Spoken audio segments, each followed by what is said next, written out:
Welcome to the program, everybody. Thank you so much for being with us. This is the Paul Harrell program, and just for a programming note, this is our second day broadcasting on LFA TV. We're happy to be here, as well as across other platforms. We got a great show for you. Hillary Clinton scheduled to testify today or be deposed today, give her deposition today about what she knew, when she knew it, about Jeffrey Epstein.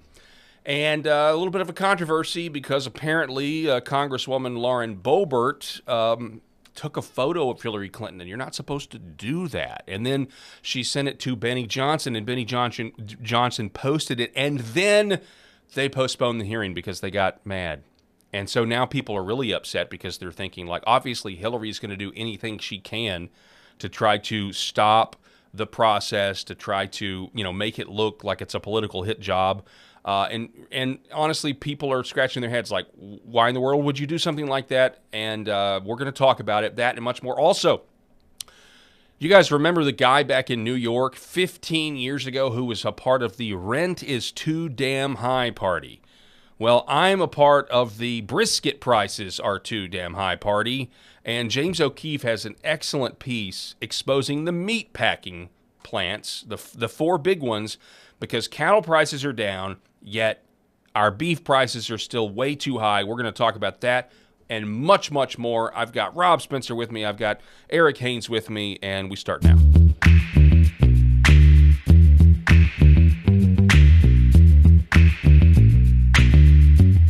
The Paul Harrell Program. All right, folks, thanks so much for being with us. As always, I want to remind everybody to like, share, subscribe this video wherever you are watching. We really appreciate it, and we're happy to be back on LFA TV.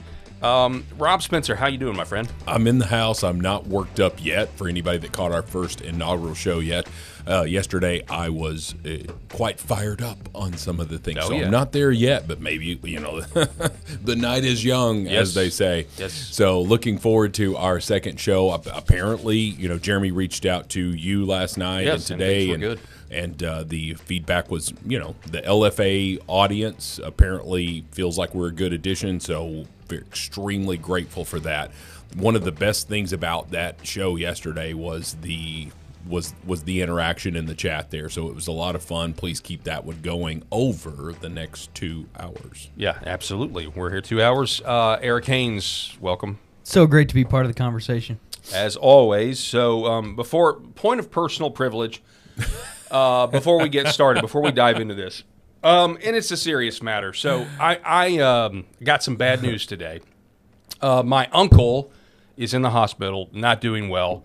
I'm pretty close to him, and we've got a big audience. And so his name is Dave, and if you think about him, if he comes to your mind, please pray, because me and my whole family are praying. So It's tough, man. I think that loss of life, of course, as we get to the end of it here, and hopefully none of us are near it. We don't know what tomorrow brings, but you get close to people, and so it's obviously a sad time. Hopefully, Paul, that there's some sort of miracle here. But if it's not, if it is this your Uncle Dave's time, that he goes peacefully and he is with God. yeah, and that's what we're telling. I mean, I know our days are numbered. The Lord has already set that. There is once appointed a man to die and to be born, and so we take faith and confidence in that. I know God is in control. Amen. That being said, I would like a little bit more time with my uncle on this side of eternity, and so please, this is a great audience. I know there's a lot of Christians there, and so I figured, when I got the bad news today about how how bad things are, I figured, you know what? I'm going to tell the audience about it because the more prayers go up, I firmly believe that matters. So, I would imagine Uncle Dave has some prayers going up right now. Oh, he does. So anyway, all right, so let's get into it. So Hillary Clinton, finally. I mean, the Clintons and the Epstein are kind of like PB&J or like Oreo cookies and milk, right? I mean, this has been, especially with Bill, right?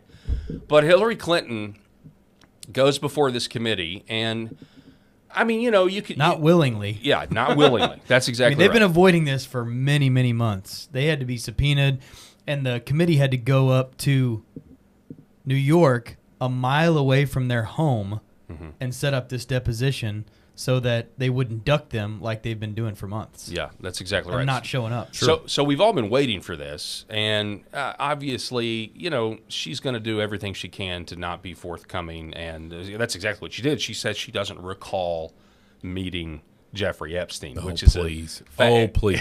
It's a fancy way. The woman is the biggest liar that's ever existed. Yeah, here is this is the Associated Press. This is what they said.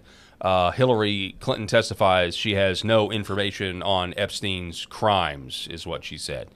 She also released like a really bogus, I think a total bogus opening statement where she's essentially virtue signaling about how she's always been against human trafficking and Donald Trump is a total hypocrite. That's kind of that's where she's going with all of this. Yeah, and Benghazi wasn't her fault. Oh, yeah. At this point, what difference does it make? But this was the photo that stopped the hearing, and people described Hillary Clinton in this photo, taken behind closed doors, as looking frazzled. Some people described it as, she's sweating. I don't know if I would go that far. Can't really see any perspiration from here. But it was Benny Johnson. He obviously watermarked the photo. He says, the first image of Hillary Clinton testifying under oath about Jeffrey Epstein to the Republican Oversight Committee. This is the first time Hillary has had to answer real questions about Epstein. Clinton does not look happy. And then he says, photo provided by Representative Lauren Boebert. And you'd think everything's fine, but it was not fine because we had this that happened outside the committee room. The committee proceedings were halted suddenly, and I don't know, the audio on this may not be great, but let's see if we can take a listen. I don't actually see that. Can you explain what the picture is? If you look on your Twitter feed, you know who it came from? It came from Benny Johnson. He said Lauren Boebert gave it. Yeah, look at Benny Johnson's feed. Good. We'll be back. Thanks.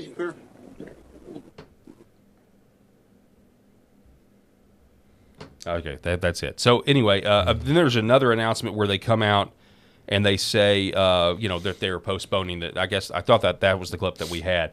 Benny says, I can't believe this is happening. Hillary Clinton just stormed out of Epstein deposition because I posted a photo of her testifying. Now the Clinton PR team is crying about anything to make herself a victim. This was an unforced error, I think. Just because they say that the rules of this closed door committee is no recordings and no photography.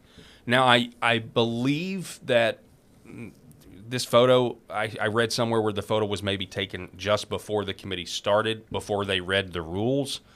But you would think Lauren Boebert has It's not her first rodeo. Yeah, she's what would be great is if Benny Johnson would use Hillary's classic line and just say, "What difference does it make anyway?" Yeah, it would. That's a really good. Wouldn't that be cool? That would be. What difference does it make? But yeah, I mean the Clintons' ties to Epstein, and and now what's interesting about this? Well, here, did you want to say something to that? Well, I was just trying to say, like, the Clinton ties to Epstein, the fact that this woman would sit there under any sort of circumstances, whether she's under oath or not, and just, as my mama said, you're lying through your teeth right now. She is lying because the fact that Bill Clinton was alleged to go to the island several times and all of that stuff. We here in Arkansas, there's phenomenal tales of Bill Clinton being taken around in a limousine or at least a Lincoln Continental and pulling up to this side piece's house or this side piece's house. He had two side pieces here in Jonesboro that I was told, and that was confirmed that he had and the governor, when he was governor of Arkansas before he became president, he would just he would get escorted around. And so he had all these side pieces. So to think that he's not going to this island out of some sort of moral objection to it is absolutely asinine. But the fact that Hillary Clinton, who, for all her faults, for all of her ridiculousness in her policies, does anybody believe that Hillary Clinton is stupid? No, she's not. She's super smart. If you think that Hillary Clinton is stupid, then I think you have an ideological objection to what she is saying, and you're letting that skew what that woman is smart. Now she's evil. She's 100% evil. And she's crazy in the sense that she is just going with the flow and all of this stuff.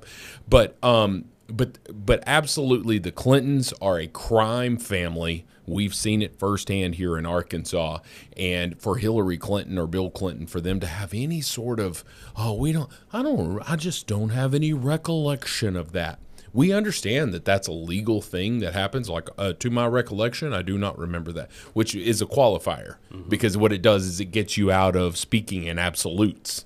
And that's all she was doing. And she's trying to use everything that she can to get out of this. She doesn't want to be drugged down in the mud. She wants Trump in the mud with these Epstein files. She doesn't want to be there. 100%. Yeah. Totally agree. Yeah, and I think they're after information for her about the Clinton Foundation. I don't think this is directly, a big pedophilia hunt as it relates to Hillary herself. They want to figure out what the business ties and how deep those run, because that can expose a lot. Right. If they can get that information from Hillary, that'd be great. Tomorrow's testimony or tomorrow's deposition with former President Bill Clinton, I hope goes really well. And once that's finally released, when we can see the video, I'm really anxious to see how that goes. Yeah, it does. They're saying that they're going to release the video. Right, that's what I heard today. Of Hillary and of Bill. The one I am said that, talking about Bill Clinton, he has a black son who looks just like him, only black. This is true. I haven't heard this. Oh, you should look at it. We should find the photo, because, I don't know if it is for sure. My point is that it's true that the allegation is out there, I guess, and there is a guy out there I don't know, who man, looks like just like him. I think the guy claims, I'm your son, Dad. I'm your son. Is that how he sounds? Yeah, he sounds just like his dad. Scott from Austin Powers. Yeah. I love you, Dad. I love you, Dad. I love you too, son. Yeah, it'll be interesting to hear. He wasn't testimony. evil enough. Well, I think the amount of illegitimate children running around that shares Bill Clinton's DNA has got to be enough to form a small army at this point. To your point about his romps in Arkansas in the 80s. Oh yeah. They are infamous. And, he had certain people in different local communities that were there to kind of facilitate his vices. And what's interesting is the stories about him coming to Northeast Arkansas, in particular, Jonesboro, which is inside a dry county, which was much more dry back then, meaning dry, the blue laws. Well, the blue laws are Sunday laws, but meaning there's no liquor in those things exist for you folks up north. So in Arkansas, we have wet counties and dry counties, Yeah. and in some of our dry counties, you cannot sell alcohol Right. in, other than unless it's like a private club. Yeah, so it was ironic though. You go listen to and you can find them too. Like around Arkansas, you can find some of these old timers that know what was going on, and they're fascinating to talk about. What Bill was doing, but the stories that you hear, and it's ironic that he would go to Dry County to party, but it's actually a perfect cover. Like, right? You're not going to go to like New Orleans to party. That would be too obvious. So go to some small town that's a dry county, and in particular, this was at a point in Northeast Arkansas, in particular Jonesboro, where the downtown was essentially abandoned. There was that, the downtown hadn't been revitalized. A lot of these communities now have revitalized their downtowns, and they're places where there's restaurants and there's businesses. Well, by the 80s there, that kind of was, the downtown was kind of dilapidated, right? So the stories were he would go and, he'd get in one of those downtown buildings where there's really nobody there. There's no nightlife, and it was a party. Like a speakeasy? A party. Yeah, very much like a speakeasy. Yes. So There we go. anyway, that's a little background. By the way, Clinton. sorry. I guess we should once again apologize. We're broadcasting from Arkansas. Sorry about the Clintons, folks. It wasn't us. It was our parents. We produced them. Well, we I was bred down them. down in Little Rock today and drove on Bill Clinton Avenue. Yeah. Drove right by the Hillary Clinton Airport. Our parents fed them. They bathed them. They clothed them. They raised these Clintons up. And they gave them these victories. Honestly, the conservatism that was like lending itself toward these, again, Reagan Democrats, as I spoke about yesterday, these are like Democrats who have a lot of conservative values. Those are the ones that launched Bill Clinton. I mean, realistically, that was the one that sent him in there. And again, I would love for us to talk about that one day. We'll go through Bill Clinton's presidential platform, like his list of priorities in the early 90s, and strikingly how much it resembles what the Republican Party does today. R-Star 77, Bill Clinton Avenue, where all the street signs are decorated with blue dresses? Question mark. I was on that street today, buddy. It smells like cigars as well. There weren't no flag poles. There were dress poles. That's right. Oh, right. my. Well, my goodness. anyway, so the Clintons, liars. Yeah, liars. Probably killed folks. I'm not suicidal. Clinton, don't need to kill me. Well, these depositions and these things don't really excite me because that's the whole nature of them now. It's either just deny till you die or plausible deniability or no recollection. That seems to be the standing answer, or taking the fifth. Well, like none of these committees really ever get to the heart of anything. They don't have handcuffs that they can put on people and escort them out of these hearings and say, based on what you said, you're going to jail. So, it kind of becomes one of these, every guest or every person that they bring before the committee ends up just saying, I don't know. Yeah. Sorry. On that, Rob, your point that you made, we got W. Wilson, 1964, says, that's true, Rob. I voted for him and never voted blue again after that. Well, there's a lot of folks, and sure. and the ones that were remnants that were that basically had not switched off of the Democratic Party after the 90s and leading into the Al Gore versus George W. Bush election. Those Democrats that were holding on in the mid-2000s, I really feel like the majority of them, at least the ones with any sort of common sense and any decency, left the party not long after Barack Obama's start of his second term. So now you have Clinton, and the headlines are, I didn't know Epstein. I don't remember ever meeting Epstein. Good Lord in heaven. So now we've got emails. People are going into the Epstein files that we have. Your daughter's wedding. That we do have. My God. I mean, there is that. You're talking about Ghislaine Maxwell potentially being at the, she was there. In one of the first few rows. Like, it wasn't a big, giant thing. Yeah, it Ghislaine Maxwell was private. was at Chelsea's wedding. That's what you're talking about. Chelsea it was a Clinton, private event. Right, which the taxpayers paid for, by the way. USAID gave money to the Clinton Foundation that funded that wedding. Look it up. You're kidding. No, 100%. Bill and Hillary did not have to pay for their own daughter's wedding. Are you joking? Absolutely not. And they were getting funding from USAID. Booyah. Whoa. There's some Godfather joke in there. On the day of my daughter's wedding. On the day of my daughter. But you never come to me in friendship. But it's got to be in the bill. Boys. It's embarrassing though for me to think. Actually, I'm not as surprised as I thought I would be, and like our top should blow off at that. But no. Well, I mean, unfortunately, it's par for the course. We're seeing this with the fraud in Minnesota. We're seeing this with the fraud and all of this stuff. Did you see this new report? And I don't want to change the channel, but it's in this vein. It's in the same vein. This new report that came out in Minnesota, where these it's a company that provides services to autistic people. Okay. And so there were like 5,000 companies that were providing services, quote, to these autistic people, children and adults. And what you didn't even have to have any sort of licensing, anything, to have this company. Okay. Well, then they came out just here recently and said, hey, you need to be licensed to own this company. Okay, you need to be licensed to own an autistic services company. And so do you know how many of those 5,000 companies have applied so far with their license? 6. Well, that's a red flag. Folks, we're talking millions.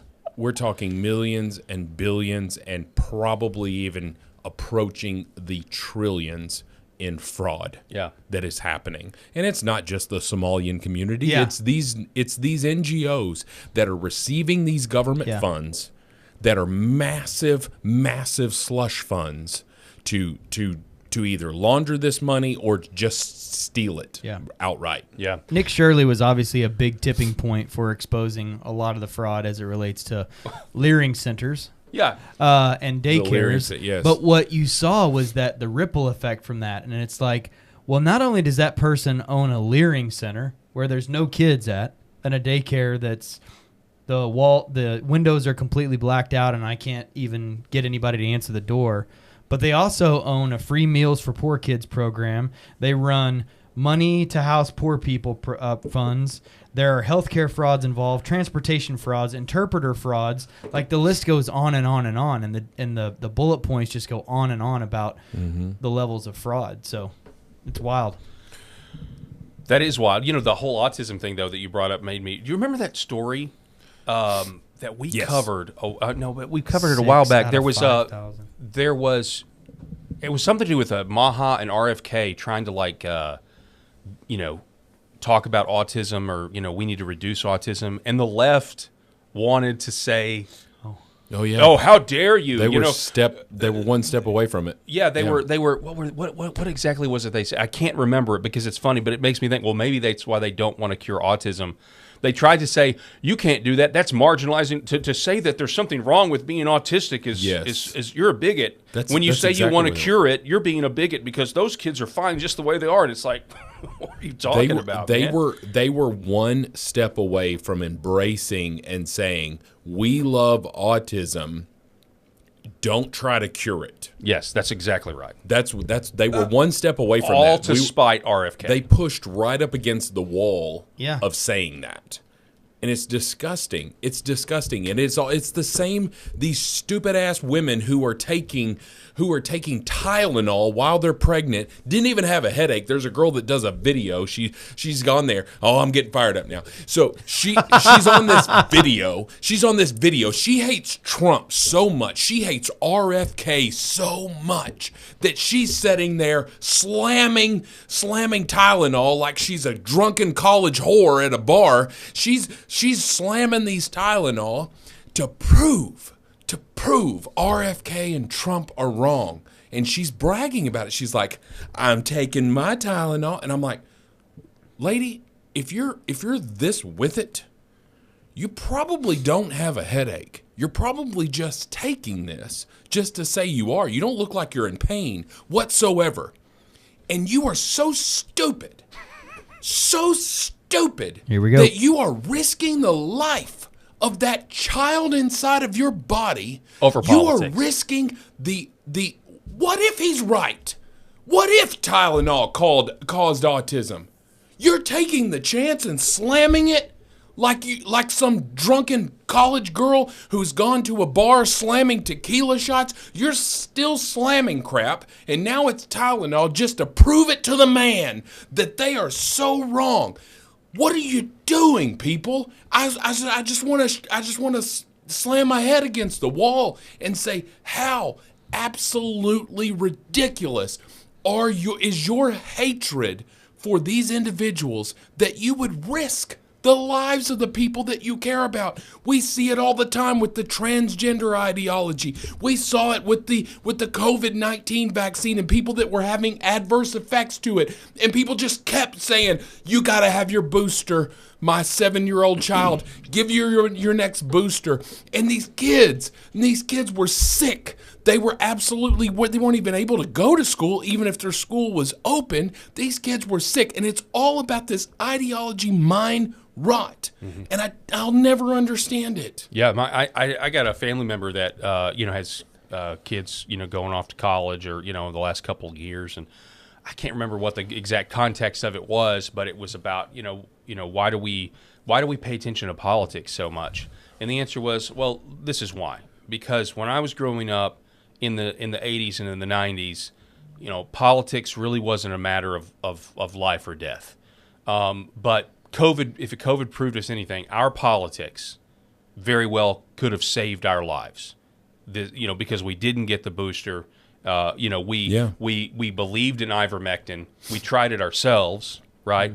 And when the media said no, ivermectin's bad, but Trump was like, maybe try ivermectin.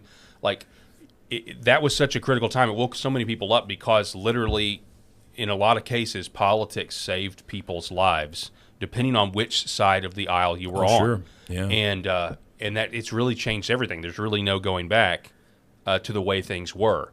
Yeah. And that's just because that and the the evidence of that is that you had a guy in the State of the Union, a military veteran, a combat injured, and the Democrats didn't stand for this guy, versus what the Democrats were for, which was some weird furry man with panties on in a giraffe costume, right? Like so, right? Like the differences representing normalcy. Are so yeah. That's the derivative symptom of you politics. Talking about Randy Macho Man Savage? Yes. I'm talking about, that guy. To kind of wrap things up or kind of go in a slightly different direction on the Epstein files, I do want to say that we did have this story about Epstein that broke today. The president and CEO of the World Economic Forum, Bjorg, is it Bjorg or Borge or whatever? Anyway, Borg Brendy, somebody resigns due to the Epstein files. So that's certainly an interesting story. This is the other parts of the world are actually taking action with some of these Epstein revelations, and so it's certainly a positive thing. The World Economic Forum, essentially a coalition of James Bond, real-life James Bond villains, people that theorize, what are we going to do with all these useless people when we put our minds into the cloud? What are we going to do with all these useless people when AI takes over everything? They've got plans to fight climate change by literally blocking out the sun, which is a James Bond plot, by the way. I think one of the later Pierce Brosnan movies, there was a James Bond villain that was literally trying to blot out the sun with some sort of machine. Okay. These people are insane. So it's no surprise that somebody at the World Economic Forum got, caught up in the whole Epstein blackmail scheme, but here we are. So there's that update. Then we also have this, if we just wanted to reflect on how depraved the world is, New York Post reporting that millionaire Squatty Potty creator, these next two stories are actually related in some weird way that I can't actually editorially figure out how to say it, but I think we'll do a good job. Multimillionaire Squatty Potty creator arrested in Utah for buying child's pornography. Oh, wow. Okay, this is a guy who was on Shark Tank, as you can see there. There he is on a Squatty Potty. Now, I don't have a Squatty Potty. I don't know if this is for adults or children, because the only thing I know about a Squatty Potty is that sometimes adults use it because they have trouble having a BM. And I do know, but I don't know. Is it for kids as well? It puts you in a better position to unload. Okay, let's just go ahead and something about like lifting your legs up. Yeah, for a squat, apparently that's the more natural way to do it or something. Okay, well, so maybe it's not kid specific, but it does have to do with a bodily function and going to the bathroom, which makes this next story My about kids just use it for a stool. A totally different pedophile story. Libs of TikTok reporting that Brian Stanley Sack, a pediatric urologist, ladies and gentlemen, at Nationwide Children's Clinic in Toledo, was just arrested and charged with 6 felonies for possession of child porn. He allegedly had over 100 images on his device. And here is this guy who is, it's after the fact. After the fact, you're always like, man, that guy looks like such a creep, Mm-hmm. But it's like, how many people in real life, are you meeting that? Anyway, this is where my mind goes. Yeah, you can't judge a book by its can't. cover. No, I'm not suggesting to do that. But there's a few books walking around saying what they are on the cover. Yes. That's what I'm saying. Yes, I like it. There's a few that you don't judge a book by its cover, but there's a few people walking around where the books are wide open. Yep. We know what's up with those. But a pediatric urologist. Look at this. This is my favorite. You got this particular meme. So somebody connect these stories to me. I mean, like, to me, as I look at the news, when I try to do, it's a tapestry, and sometimes it's like an art for how the stories connect. And that's not to diminish the real world cost here. We're talking about really sick people, the lowest of the low, pedophiles. But I guess I can understand the pediatric urologist because he's going to be able to inspect and look at the objects he craves sickly, right? Pediatric urologist. But then you got this guy with a toilet, and I'm like, there's some Is there some weird connection here? They work in excrement and they are excrement. There you go. There it is. That's what it is. Yeah. They work in excrement and they are excrement. Yes. I don't have any sympathy for the hell that these individuals go through whenever they go to prison. Oh, yeah. I know as a Christian I should, care that they are, suffering some torture. But considering considering the amount of tortures that some of these individuals do and the destruction of life that either they are directly involved in, whether they are molesting a child or sexually abusing a child in some way, or they're indirectly where they are a purchaser of this filth and they are breeding this they're creating this market and they're breeding it.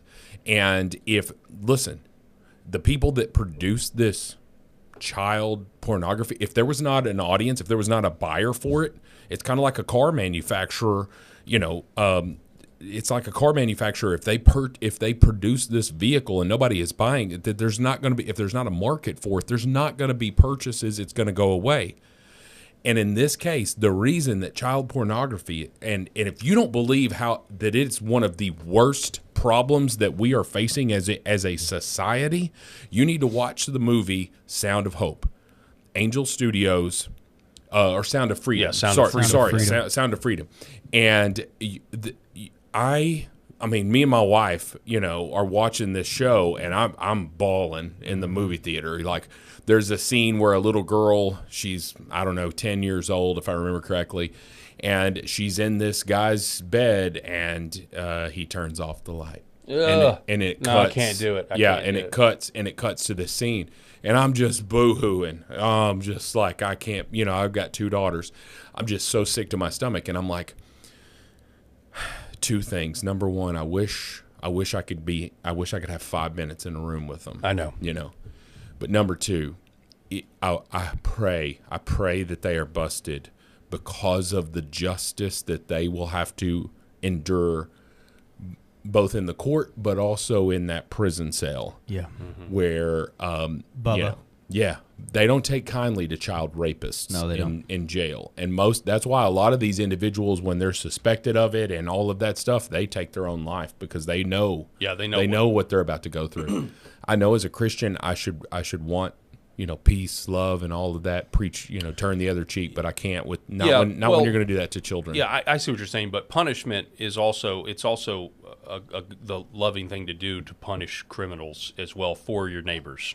And that's part of the government's job, is to do that. So, now, to like revel in it, like, ha, ha, ha, ha, okay, yeah. But just in general, it is a good thing for the government to punish evildoers, because that's the responsibility that they have been given. Yes. We got to take a quick break. We'll be back in about a minute and a half. When we come back, stick with us. When we come back, what we're going to talk about is just a brief State of the Union recap, some fallout, some developments have happened since the State of the Union, when the Democrats remain seated. There's a really interesting ad. Also, the polling, even CNN admitting the polling was very good for the president's speech. So we have that for you and much, much more. Don't go anywhere. We'll be back here in just a moment. I'm Brian Norris, retired Army First Sergeant, husband to Kelly, father of 3 amazing girls, and a lifelong Arkansan who puts faith, family, and fair elections first.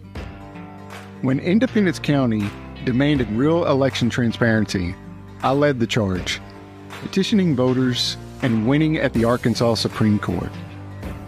Now, Little Rock bureaucrats are punishing counties like Searcy for putting voters first. That's not real conservatism. It's big government overreach in disguise. That's why Trump allies like General Michael Flynn, Mike Lindell, Justice Michael Gableman, Colonel Conrad Reynolds, Senator Wendy Rogers, and Senator Mark Fincham back me. Together, we'll secure Arkansas's elections and inspire the nation. As Secretary of State, I'll implement President Trump's executive order, verify citizenship, replace hackable voting computers, and build trust with verifiable paper ballots. I'll cut red tape for businesses, harness our natural gas and lithium boom, and attract tech jobs to grow Arkansas strong. This is our fight, our future. Join us. Paid for by Norris for Arkansas. All right, folks, welcome back. Broadcasting live on LFA TV. We really do appreciate it, seeing your comments. It's always great to read the comments. We had one, and we're talking about, but essentially that, we were just talking about, the pedophiles and the childhood rapists and how they need the death penalty. That's exactly right. Matter of fact, somebody in Congress is, I think Nancy Mace is even out there now saying, hey, here's a bill to give death penalties to child rapists. I would say that the biblical standard says all rapists, obviously not the Me Too allegations. You would need, convincing evidence, but I think rapists should get the death penalty, as we read that as an appropriate punishment in the Scriptures. So, but let's get into it.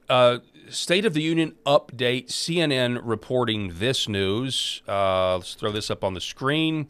Flash poll devastates Democrats. 64% said Trump's policies will move U.S. in the right direction. Now, they asked this question of them before the speech, according to this specific poll, and I think he was polling in the low 50s. 50% of the people said, hey, Trump's policies are going to move us. After the speech, they polled the same group, and now 64% of them said, yes, I think that this is going to be in a positive direction. And you should always get historically, you always get a post State of the Union bump and approval. But I mean, it was a masterclass. I've watched so many videos just about how, especially with the whole stand, if you agree with this statement, it was a masterclass on how to trap these people who claim to be smart but really aren't. You're exactly right. Here's CNN's take, just briefly. Say his policies will move the U.S. in the right direction. And look at the growth President Trump made over the speech. So pre-speech, It was 54% of speech watchers said his policies will move the U.S. in the right direction. After the speech, that number goes up 10 percentage points. So Donald Trump made some progress with people watching. But so, I mean, like you said, it's normal for that to happen. Sure. Post-debate, if you do well, post-debate, speech, you're going to get the bump.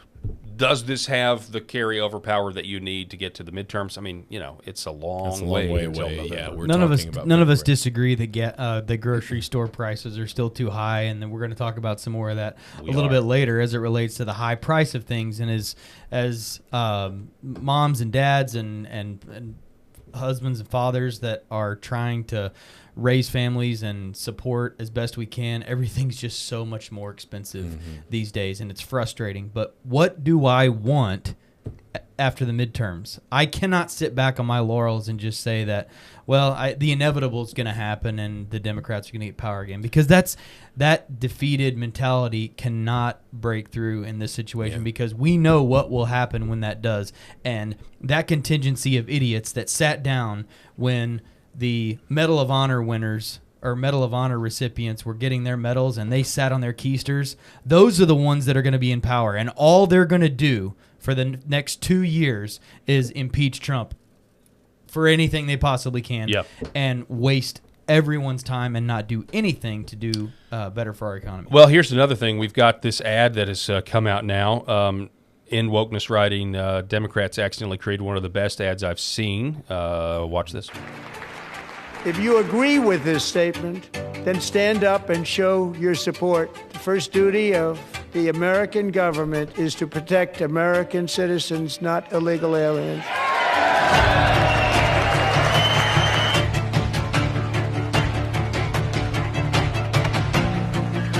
Dude's sleeping. These people are crazy. It's a good edit too. Even though he says the edit after the trans remarks, still a great edit, because they set for everything basically. Well, yes, and the videos that I was watching was like a breakdown of what he said and when he said it. So he said, if you agree with this statement, please stand to show your support. And then he said the statement.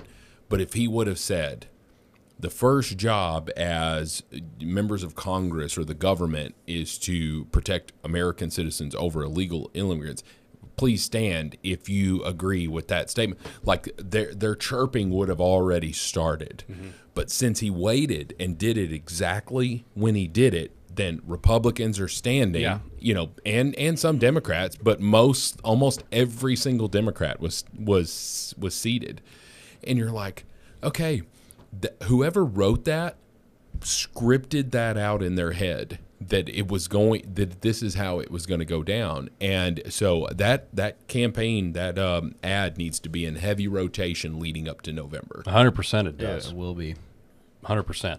All right. Then I think the last update we have. Oh yeah, this goes into what we talked about, Rob. What you brought up yesterday about how the Democrat Party left a bunch of Americans. Oh yeah, like they did move. The Democrat Party moved. We all know this, and this is just interesting juxtaposition on the border. Watch Bill Clinton from 1995. Agree with this statement, then stand up and show your support. The first duty of the American government is to protect American citizens, not illegal aliens.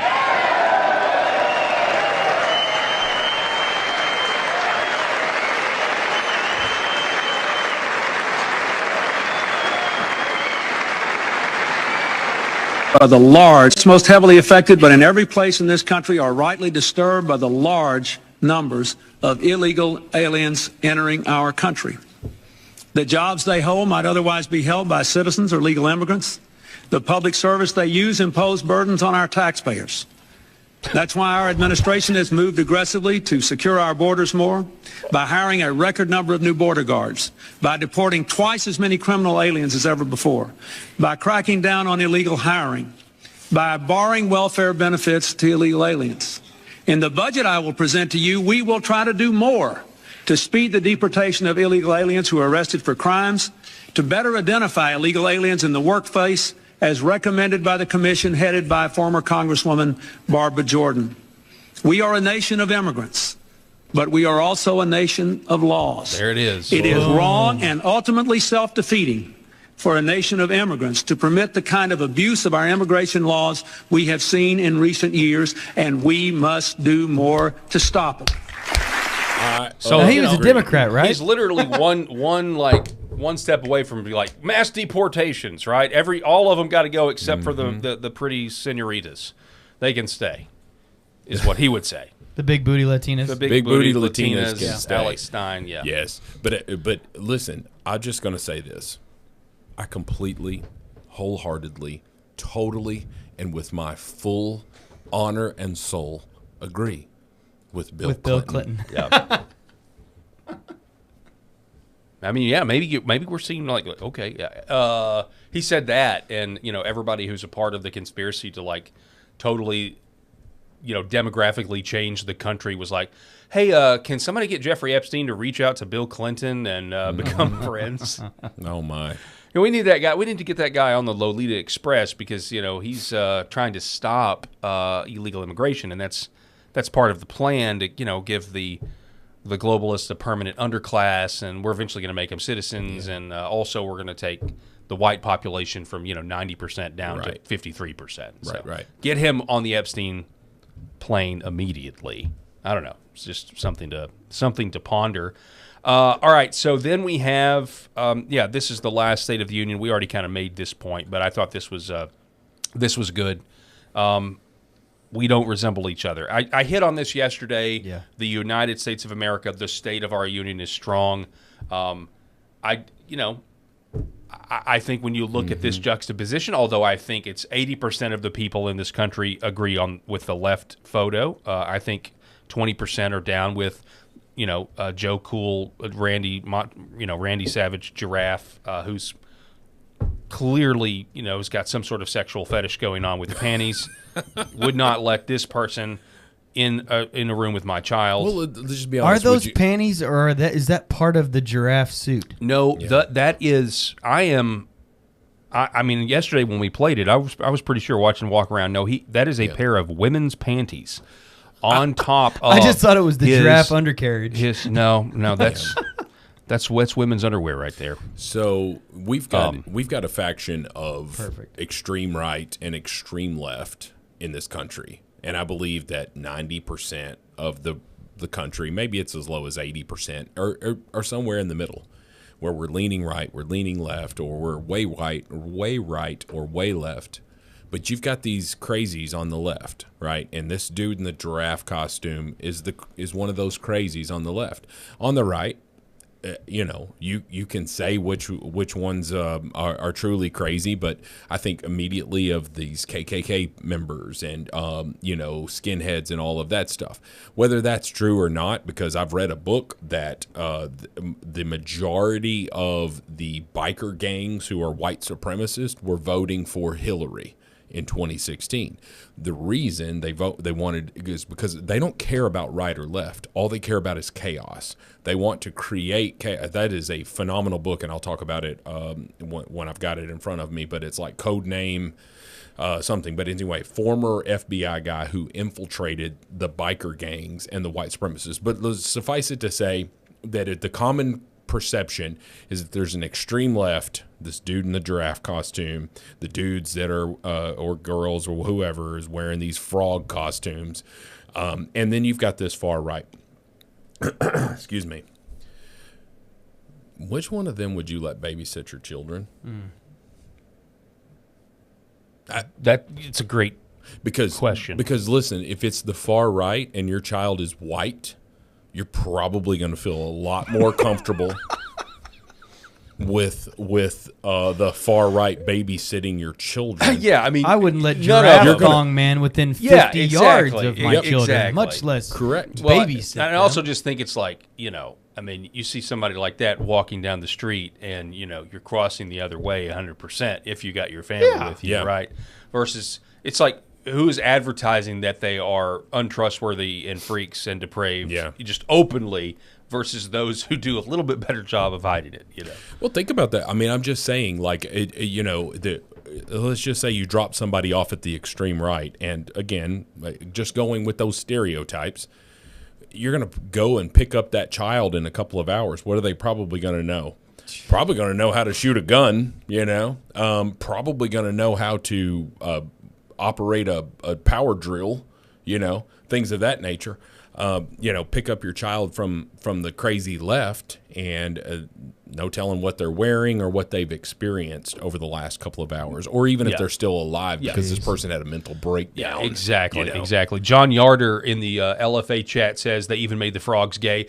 Exactly. We made that point yesterday on the show that Alex Jones was right. They are making the frogs gay, and in fact, those were some gay frogs last night. The frog brigade was hilarious. Yeah, that's right. It was the brigade. The Seattle Frog Brigade. Portland Frog Brigade. Yeah, the Portland Frog Brigade. Lord have mercy. Insane. All right, so the last thing I got for you guys is on Abigail Spanberger, which I'm sorry, I'm not going to give her the benefit of the doubt anymore. I'm going to call her Spam Burger, as in the canned meat. You guys can say Span all you want, but it's just like I refuse to call her Kamala. I called her Kamala. Actually, I called her Kamala Extract. For all of you Battlestar Galactica fans out there, you'll know what I mean.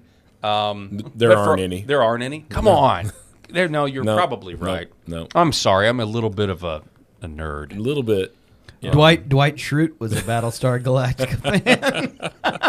That's true. Office. He was. But not all BSG fans are nerds like Dwight Schrute. Just so that's you know. fair. Yeah. Anyway, I'm not really offended about it. Okay, so you're not calling her Kamala, you're calling her Kamala. Yeah. I'm going to call her Spam Burger. Spam Burger. As in the meat. But this was an interesting post. Is your name Pam?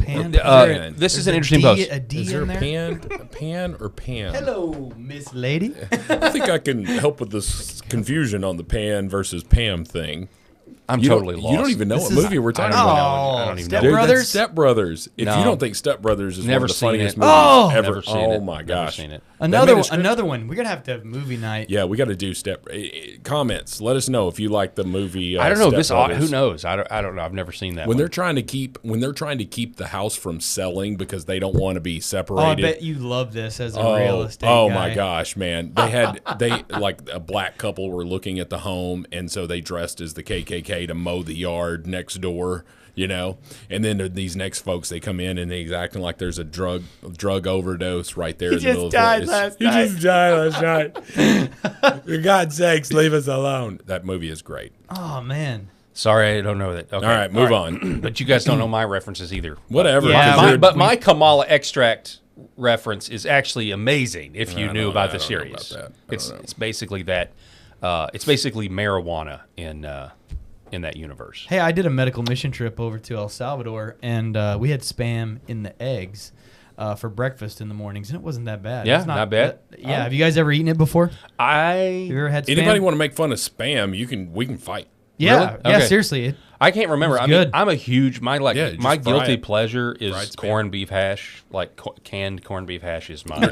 They're cut from the same cloth. Yeah, okay. It's kind of the same. LeBrouwer. All right, so Data Republican, I already generated a dossier on Spam Burger, but the most interesting part of it is that she is part of a cohort of 50-plus military intelligence, I'll amend that and say intel oligarchy veterans, that have been recruited to run as Democratic candidates starting in 2018. Some biatch I know, who otherwise goes by L, first hypothesized this, but my new dossier pipeline independently captured them. A Democrat retires, a CIA member takes over. Spam Burger is part of a much deeper, much more disturbing storyline here. And so the point of this is that the CIA, think of it if you're in the CIA, you're a rogue CIA, or you're in the intel oligarchy, which is huge, and you can't legally operate on American soil, or at least you're not supposed to. That's the FBI. CIA is international. You want to do that stuff, you can do it internationally, and that's why they mess with the NGOs that then go to thwart and do a color revolution on our own people. But if your stuff's being thwarted and you want your own policies, get former CIA people to run for office, back them with all of your money, put them in, and now the CIA's agenda can move forward on domestic soil without any problem. Wow. And so it's the CIA with just extra steps. And Abigail Spanberger is that, and it's no coincidence they put so much emphasis on taking over Virginia. Mm-hmm. They did that because it's right in Washington, D.C.'s back door, and that's where all those people are. So they have created this little enclave of intel oligarchs who are basically trying to sabotage as well as buy time for, so that they can rise again, basically. If Trump is... Are we going to put that past the CIA? Does anybody be like, the CIA would never do that? They would never do that. They would Yeah. never put a candidate in place so that they could have some control? Good grief.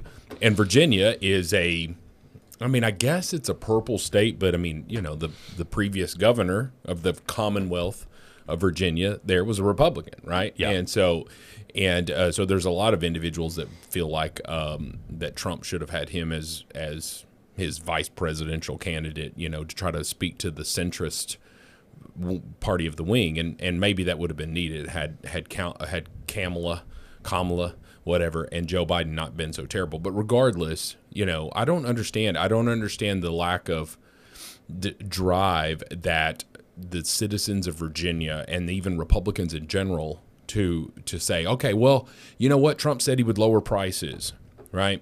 And so what does that mean? You're gonna put the Democrats back in charge? When have the Democrats ever lowered the price of anything? That's a really good part. Really good point. They've helped the lives of those who aren't paying taxes, but all three of us who get up every day and go to work and pay our taxes and are contributing members of society. When have Democrats ever helped us? All those grocery store prices, they're still high, but they skyrocketed during 2022, 2023, yes, and into 2024. Let's not make any bones about when that actually happened. I mean, we got to get things back down and things more affordable, but we're doing that because of the way they screwed things up for the last 4 years. Well, when you're starting in a hole, it's gonna take a little while for you to dig yourself out. And we preferably, Spam may be people's guilty pleasure, but we don't want to have to eat Spam all the time. John Yarder says that he's got a great Spam recipe from the comments on LFA TV. He says, slice Spam from top to bottom to get 3 flat burgers. Grill and put on cheese. Serve on a bun with mustard. Nice hot ham sandwich. There we go. And people in the chat are applauding that. But this is a perfect segue, ladies and gentlemen. I'm going to tell you why. Do you remember 15 years ago, there was a viral clip 15 years ago about the rent. Speaking of affordability, Eric, so you'll like this. You remember this blast from the past? Mr. McMillan, would you like 30 seconds more? Allow me to introduce myself. I represent the rent that's too damn high party. People are working 8 hours a day and 40 hours a week to some a third job. Women can't afford to take care of their children, feed their children breakfast, lunch, and dinner. My main job is to provide a roof over your head, food on the table, and money in your pocket. This is politics as usual. Playing a silly game. It's not going to happen. The rent too damn high movement, the people I'm here to represent can't afford to pay their rent. They're being laid off right now as I speak. They can't eat breakfast, lunch, or dinner. Listen, someone's stomach, child's stomach just growled. Did you hear it? Gotta listen like me. Okay, let's Mr. talk McMillan. about the issue. Mr. People can't afford Mr. to pay their Cuomo, rent. 30 Stop. seconds for you, sir. Rent is too damn high. Oh, look at Cuomo. Thank you. Cuomo looking at it like a Dapper Dan man. Hey, I actually respect that guy. Listen, I agree with every word that man said. 100%. We all make fun of him, but I mean, now it's like, Yeah. you know, you're like, we're playing a silly game. Don't be playing no silly game. Don't be playing the silly game. Don't be playing a silly game now. So I just want to tell everybody out there that not only may your rent be too high or your mortgage rate is too high, brisket prices are too high. Brisket prices are too high. In fact, really, the price of beef in general is too high. And I am really thankful for James O'Keefe and this new report that he just filed, because it is absolutely insane. And he is exposing, once again, with attractive... By the way, these journalists that are working, the undercover journalists, we just have to say, that work for James O'Keefe, have got to be 10s. They have got to be absolutely knockout. They're doing what used to be investigative journalism from our mainstream media. And they get in there, and they are getting these guys, who are working for the 4 main meat packer plants, who are fleecing the American people, making tons of money so that they can, as this guy says, fix their Rolex if it ever breaks. We're going to listen to a little. Obviously, we're not listening to the whole thing, but this is huge.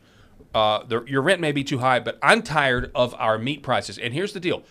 Donald Trump knows this. Donald Trump has even said that there's something funny going on, and something is fishy going on because the price of cattle is down, and yet the price of the beef at our stores is high, and it's the middlemen. And these middlemen are making tons of money, and they're funding lobbyists, and they're paying off people on the Agricultural Committee. I guarantee, I know for a fact they are. I know for a fact that whenever they try to have some sort of roundtable, a lot of the committee men who are on the Senate and House Ag Committees, the people they're bringing in to testify are bought and paid lobbyists for the meatpacking plants, not actual ranchers. We've got to save our ranchers. We've got to save our small farmers, and it makes no sense. A state senator of Arkansas, Gary Stubblefield, the late Senator Gary Stubblefield, he passed away tragically earlier this year. And I remember a couple of years ago, he was talking about this as somebody who knew about cattle and that sort of thing, looking at the prices, saying there's something wrong here because the prices that the ranchers are making there's no reason that the meat should cost as much as it is. And it just so happens that, keep in mind, this is all not a coincidence that we have left-wing lunatics that want us to eat bugs and like it, that want us to, own nothing and like it. They believe that meat consumption is wrong. There's this tick-borne illness now that makes people allergic to meat. Did you know about this? Conveniently, right as the World Economic Forum and all of these Gaia-worshipping fools are saying consuming meat is a problem, when in reality, RFK Jr. has just flipped the food pyramid, and now we know that actually fats and meats are better, and they should be the base of your diet, not all of these grains that are, chocked full of glyphosate. Right. So let's listen to this real quick. Sorry. The Batista family is basically the Brazilian mafia. They can knock you out of this industry in 2 seconds. I do billions of dollars worth of business. I like to live a pretty good lifestyle. In case this damn Rolex ever breaks, I won't be able to there you go. Scott acknowledges he has to go along with this if he wants to keep his Rolex. It's all about money. Do I enjoy selling them to him? Not really. But I'm like anybody else. I gotta keep my head above. There's basically 4 companies, and they pretty much control the market. And they are buying all the companies in the United States. I know. So they don't have competition. Because they all pretty much bid the same anymore. Okay. The 4 majors. Yeah, does that affect your business? Well, yeah, there's no competition. You want to know how big they are, right? I don't want to get in trouble. This video is brought to you by Citizen Journalism Foundation. I mean, they don't even know they obviously don't know they're being filmed. You don't know how big this guy thinks he's speaking in private. He's not, but he's scared. Like he's legitimately like, I don't want to get in trouble. You don't know how big they are. They said the Batista family is like the mafia. What in the world is going on? And something's got to be done about this. Yeah. You know, I fear that these individuals are going to find themselves suffering an unexpected heart attack or something of that nature. And that's unfortunate, where we've got, you can't speak out against just, I mean, it's criminal. It's criminal to do what you're doing. Like, if the beef prices are down, why are we not seeing that in the grocery store? Go try to buy a pound, 2 pounds, 3 pound package of ground beef. Just 80-20. Right, nothing. You don't high dollar 96.4. Right, if you're on a health kick, but just go try to buy some 80-20 and realize this package used to be about 30% of this price. Yeah, and now what are we doing when we're trying to encourage people to eat, you know, this stuff, as opposed to, you know, the impossible meat or whatever that's called, all of this stuff. When you're trying to get all of these people to do what you're wanting to do, what do you do? Like, you say, okay, well, let's raise the price on this thing that actually would be good for them, that we don't want them to mess with. Let's raise the price over here, and we're going to slide this alternative in on the side. It's manipulation, and we see it on all levels. Yeah, I mean, you know, a few things from the chat here. R-Star77, eat beef, but make sure you get it from local ranchers. Too bad if you have to drive 2 hours, get clean food. Absolutely. Because, that's a whole other thing. Like, the meat that you do get in the traditional supermarket, we're not even sure if that's good for you. There are all these companies right now that you can go online and you can order a side of beef. Like, you can order like a whole half cow, you know, or a whole cow if you've got enough. If you've got enough freezer space, you can save a ton of money when you realize it. Like, okay, wait a minute, I just got a ribeye steak for $4. Yeah, you know, I mean, we have 4 kids, and we have 3 freezers in our garage. Now that was for a long time ago. Breast milk and a lot of other things we put in there, and we do a lot of deer hunting, so we put a lot of venison in there as well. But we also buy half an order of beef, and to get that, you know, per pound price, it averages out so nicely over all those pounds, and getting all those steaks and ground meat. I didn't realize this was such a problem because I don't deal with it personally, but when I saw exactly what you saw, Rob. When I went to the store one time just to look and say, everybody's complaining about beef prices, let me go check this out. And like you said, an 80-20 ground chuck was like $7. It's outrageous. I was like blown away by that. I could not believe it. Highly processed. And you go to a fast food restaurant and a hamburger meal is $9. What are we doing? What in Sam Hill are we doing? Yeah, go try to get any sort of value meal, you know, any sort of combination from McDonald's. And I try to avoid McDonald's when I can, but go to McDonald's. It's $12 for a meal, and you're just like, well, you just want to villainize McDonald's. Okay, well. I don't think that they're sitting there saying, okay, yeah, we can just charge $12 when we really could have charged $6. Yeah. They're not doing that on purpose. They're doing that because they're forced to do it due to these beef prices. Yeah. Crazy. We've got Har2 saying meat in Pennsylvania is disgustingly high. Exactly. By the way, don't eat at McDonald's. Don't eat at these fast food restaurants. They are horrible for you in many ways. And also, you know, there are those wild conspiracy theories that, specifically with McDonald's, that it's human meat. I'm just throwing it out there. It's just conspiracy theory. Hey, I love this level of investigative journalism too, because I've been out in Vegas and in other places where and down in Dallas and Houston, some of these big giant hotels for clinical conventions where other conventions are going on at the same time, and for entire industries. And to see O'Keefe's people and to other investigative journalists get in and get the truth and expose that to those of us who know we're being fleeced, and to see it on video form like this, that's incredible work. And I applaud these obviously tens that are that are going in and Yeah.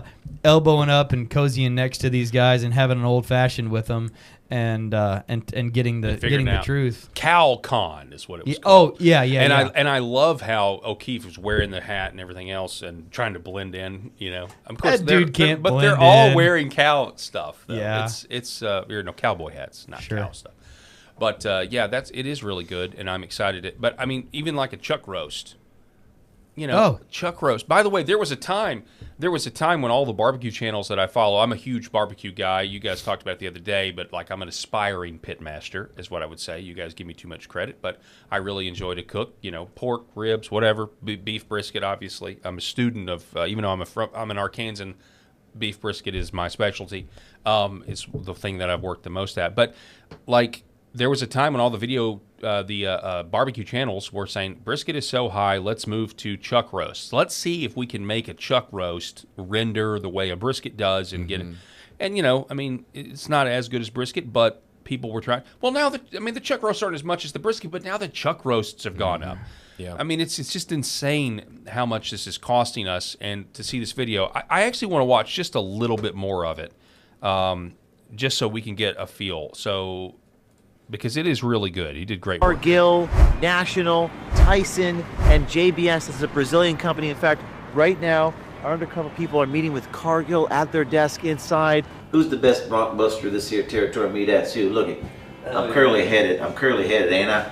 Bow-legged, ain't I? From the saddle to God knows how when, ain't I? We're investigating price fixing and market manipulation inside the beef packing industry in the United States. All of the small ranchers seem to be at the behest of this market manipulation scheme, at the behest of the big four. Now, just some context and background. So let's just stop right there, because as Arkansans, he's talking about us. Yeah. I mean, he is talking about us. Tyson's right up the road. Tyson Foods, that's Tyson us. Foods is Arkansas. And we've got, on the eastern side of the state, we got a lot of row crop, cotton, soybeans, corn, rice, peanuts. But on the western side of the state, you have more Ozark Mountains and the hills there, and you got a lot of cattle. You got a lot of people doing that. And so, regardless, Tyson is Tyson chicken. You heard of the Tyson chicken. There's a ton of reports about the illegals, or at least there's allegations of a lot of illegal immigrants working for Tyson in the chicken houses. That's a whole other thing as well we could get into. But these are the big four, and according to this report by O'Keefe, it's pretty obvious, like, if you want to know why your beef prices are insane, you can thank these four companies. You can thank these four companies. And I personally think it's because beef in particular is better for you. And I know we can talk about the cow vaccines and everything else, and people have a lot of concerns about that, and I think that's totally justified. But even when you talk about industrial farming, there are cows that are raised in what some people think, by the industrial farmers as, inhumane conditions, and in it, stacked shoulder to shoulder or whatever, in a big dirt pen or whatever. But it's a lot harder, just as my personal opinion. You still got to have room for the cow to move around, right? It's not like a chicken that you can just stick in there and shove it full of antibiotics and it just sits in the cage the whole. Or you got pork or you got pigs that are stacked in the industrial scene, one over the top, and you've got them defecating on the other pigs, and the pigs are just like literally eating the stuff that is dropping in front of them. The squatty potty in front of them. Yeah, exactly. But with cows. And so I really think the conspiracy here is to try to give people the least amount of options they possibly can when it comes to feeding themselves stuff that's not going to make them sick in the long term, right? Yeah. And but that's just my opinion on it. I mean, I could be wrong, but I think it's obvious that all this is happening while we have people saying, hey, climate change, the cow flatulence, the cow farts are making the planet warmer. Well, so what's the answer to the narrative then? Because you'll see stuff like this, but then you'll hear, well, we're actually going to import, millions of pounds of beef in from Argentina because the herd is low.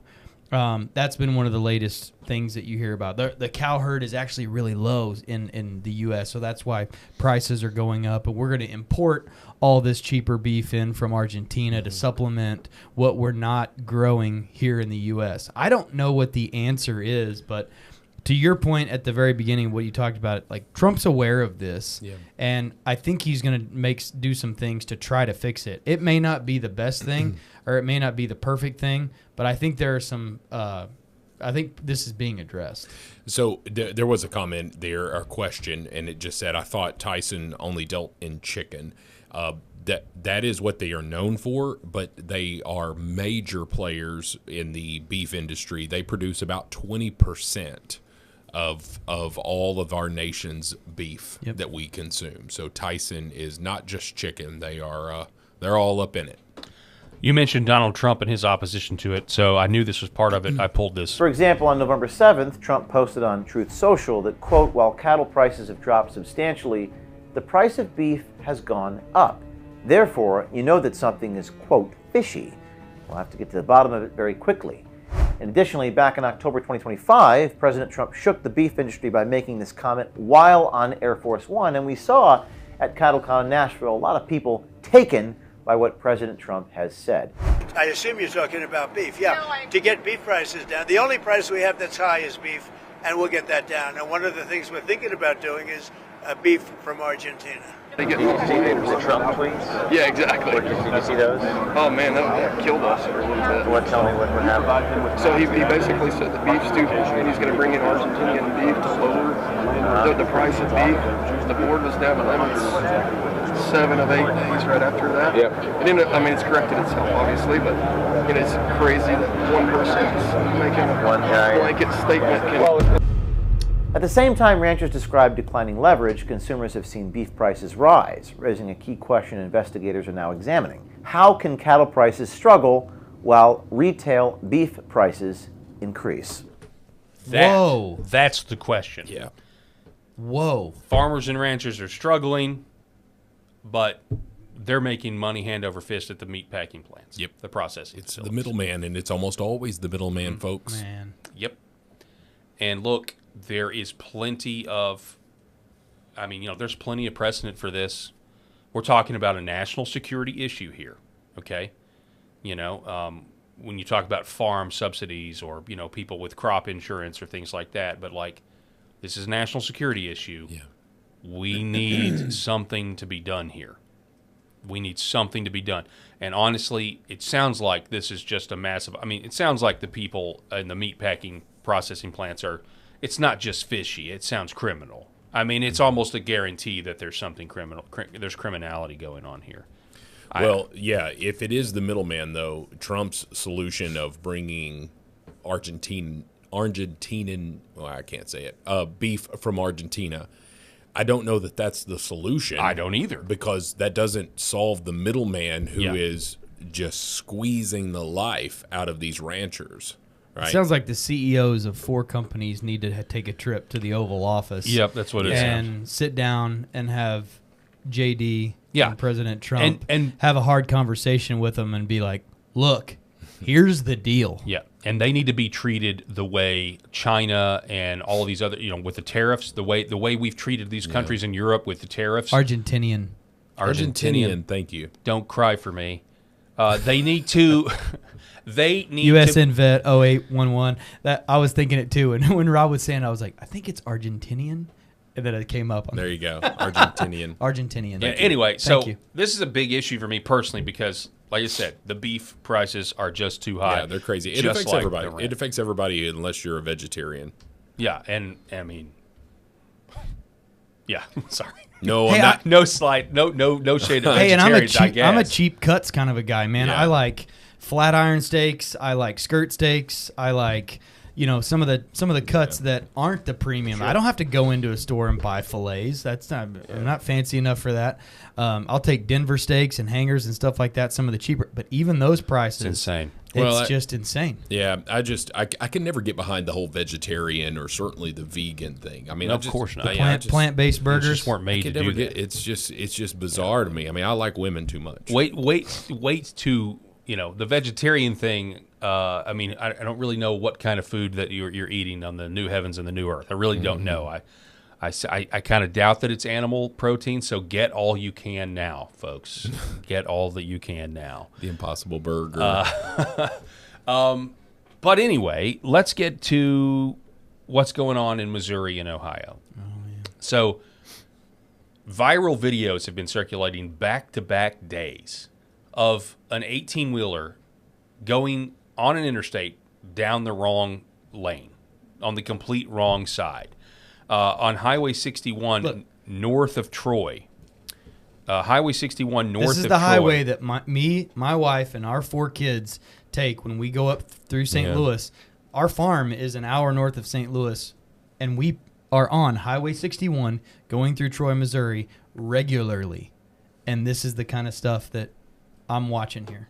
It's unbelievable. My in-laws take this road twice a week. Wow. 18-wheeler going the wrong way down southbound 61. That is a split highway if you don't know. Right.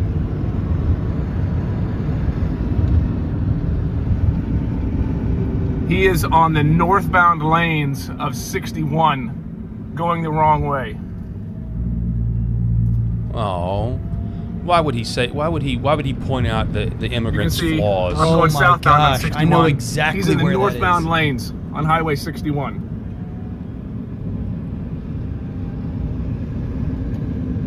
I know exactly. And he's not smart enough to just pull over. He sped up. Just pull over and figure it out. You're putting everyone's lives in danger, and this is He's on the phone. He's on the phone. Yeah. This is third world America.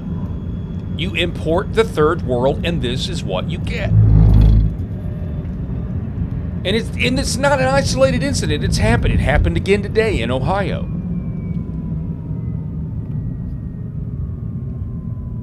I'm sorry. I'm watching this in amazement.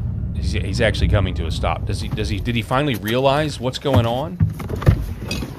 Oh my gosh. He finally figured it out.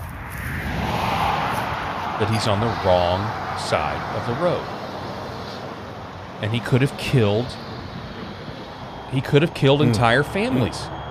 It's insane. And so it's like John Candy and Steve Martin on Planes, Trains, and Automobiles. Yeah.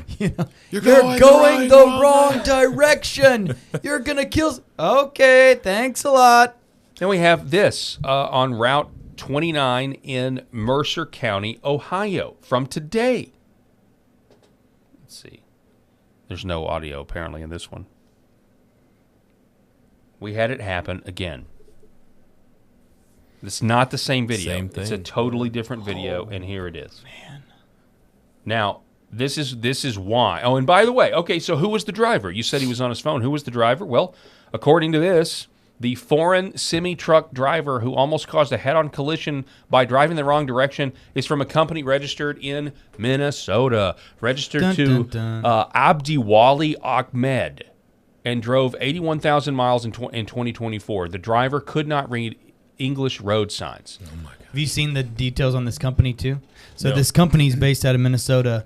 The company headquarters is an apartment in Minnesota, and its employee count is 2. Abdi is 1, and whoever the driver, they logged 81,000 miles on the highways last year. Wow. And everybody wants to talk about it, like, oh, that's racist just because they can't read English. Most road signs are numbers anyway. Yeah.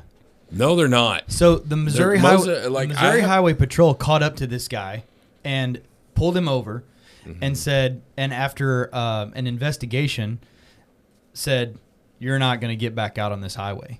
And detained him. Praise the Lord. Yeah, detained the guy because he couldn't pass basic road signs and read English. So it literally, thank goodness, because it could have stopped him from killing somebody. Well, so again, one of the guests at the State of the Union address, that little girl that was almost killed, that when her dad held her up. Yeah. Remember that part of the State of the Union? Yeah. Right. That was from an illegal immigrant driving an 18-wheeler down and plowing through a whole bunch of people. That's that she's recovering, thankfully, praise God, she's recovering from that incident. So people died. That makes me sick. I completely agree. And how many people have we seen here recently? I mean, there was down in Florida where this guy was given a CDL from the state of California, and he crashes and causes a 10-car pileup, and 4 people died. Yeah. where is the justice that comes from that? And they say, oh, well, most signs are numbers. They're not English, so you don't have to be able to speed it. You don't have to be able to read it. And you think about this: speed limit 55. Okay, what if that said interstate loop 55 or exit 55? If they can't read it, are they going to adhere to the speed limit? Are they going to try to take some sort of you're absolutely pandering to illegal immigrants if you are sitting here saying, oh, they've got to be able to earn a living. You're griping about them not just being on welfare and all that stuff. No, I'm griping about them killing Americans. Yeah. Here is a few comments. Ben Hops, every time, this is just kind of reflecting the attitudes, I think, of average Americans. They're so fed up with this, of our country not a safe place. That we don't have to live like this. It does not have to be this way. No. Every time one of these foreign truckers kills someone on our roads, we should launch a missile at their country, at their home country. Obviously, that's not ever going to happen, but this is the rage that people have. Deport them all, says T. Mitchell 3. I completely agree. I also think denaturalization is the logical next step here at this point, because some of these people are citizens and can actually vote. We've had enough, and this is why. This is why what's going on in Minnesota, the deportations has got to continue. There needs to be another effort of this. We have to end the sanctuary cities. Yeah. We can't allow this to happen. All of these trucks need to be stopped at weigh stations. Yep. And in addition to getting their weight logged, they need we need tons of troopers and investigators at these weigh stations investigating the drivers, and not just what they're hauling, but who's behind the wheel of the dadgum truck. And I think it's going to come to a head. There is a report out there, and I don't know if it'll happen, but there is a report out there that Trump is mulling proof of citizenship for all banks, and it will be retroactive. So if you have a bank account, you will have to. And I get it. Like, I get what that would mean for somebody that was dragged over here when they were 5 years old, by their parents or whatever, and now they're just like, what do I do? But at this point, it gets to the point where, what is the responsibility of the country and the government? And it is to try to make it as safe as we can. And this has gone so far that. And it's been so irresponsible leaving our border open for 30 years. Well, guess what?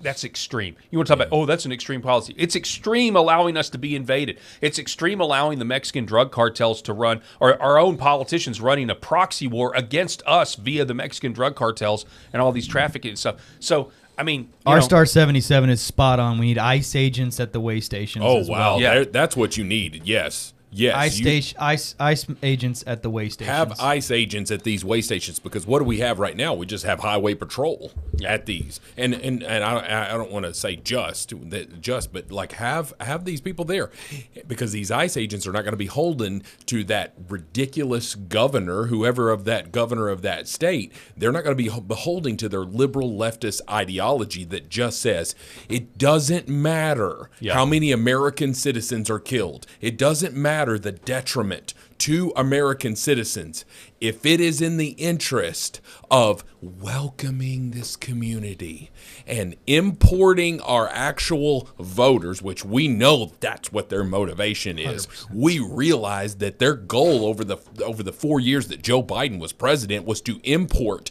a new class of voters, because they're effing crazy, and they know that the Democrat Party, you've got these extreme leftists, but this centrist movement of it, when the Democrats in Congress have an 18% approval rating, you know that even their own party is turning on them, but they're sure as hell not getting the independents. So what do? They can either change course, which is what a rational person would do, or they can import new voters. And we know that's what they did over the last 4 years. Trump is trying to prevent that with this SAVE Act. And if John Thune doesn't get his act together, this is gonna blow up in his face. Millions. And if Mitch McConnell, this is not very Christian of me, but this man needs to either resign or die, because I am so sick of these rhinos sitting in Congress being obstructionists because Donald Trump hurt their feelings. Why don't you shut the hell up and get out of Congress if you are not going to serve your constituents? And this is an 80-20 issue at best. It could, or a 90-10 issue at best. It could be as low as an 80-20 on the worst day when people say you have to be a citizen to vote. Well, that ideology needs to permeate throughout our entire government and everything that we do. You need to be a citizen to be able to have this or to have that, or sure as hell to have a CDL.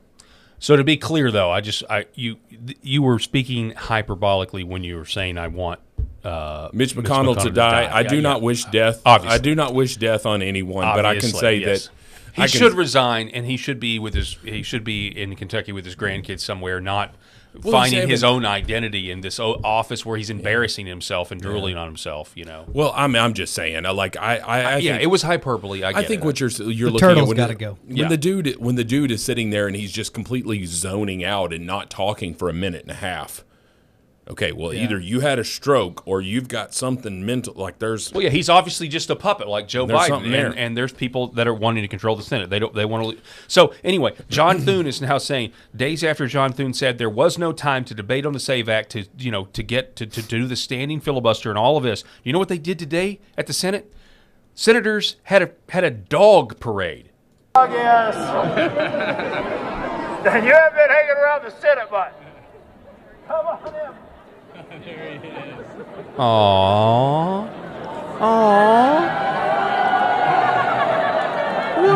Oh yeah, we don't have time to do the business of the American people. Right. Oh, and the senator came too. Yeah, and the senator came too. Look at this. This guy looks like he's looks like he's at Walmart or something. He's driving one of the fat guy buggies at Walmart. Literally, what Thune has been saying is, hey guys, we may do the standing filibuster, but that'll tie up the Senate, and they can do amendments, and it'll take a really, really, really long time, meaning it'll make our jobs a little bit harder than it normally is, and we won't have time for dog parades and all this fake, phony pomp and circumstance. Give me a break. I'm really glad that you brought that up, Rob, because it's absolutely insane. I'm sick of it. I'm absolutely sick of it. When we're seeing this crap, I love dogs, but they shouldn't be paraded through in a, what is this, the sort of rainbow Mardi Gras style cart here? And that dog needs to go see a vet because he really needs to have some calorie restrictions there.